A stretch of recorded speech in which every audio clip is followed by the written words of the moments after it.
Container lorry மீது car மோதி ஆந்திரா மாநிலம் சித்தூர் பகுதியைச் சேர்ந்த 2 பேர் பலி.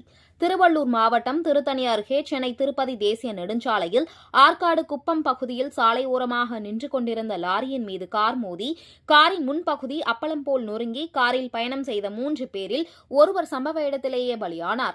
மற்ற 2 பேரை மீட்டு ஆம்புலன்ஸ் மூலம் திருத்தணி அரசு மருத்துவமனைக்கு அனுப்பி வைத்தனர்.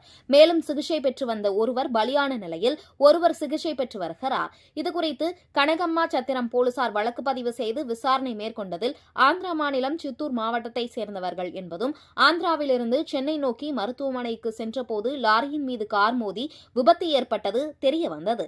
ஷேக் ஷாஜகானும் மற்றும் உபேனா என 2 பேர் இறந்த சம்பவம் பெரும் சோகத்தை ஏற்படுத்தியுள்ளது. கார் ஓட்டி வந்த அபிபா உமர் சாய் தீவிர சிகிச்சை பிரிவில் உள்ளார் என்பது குறிப்பிடத்தக்கது.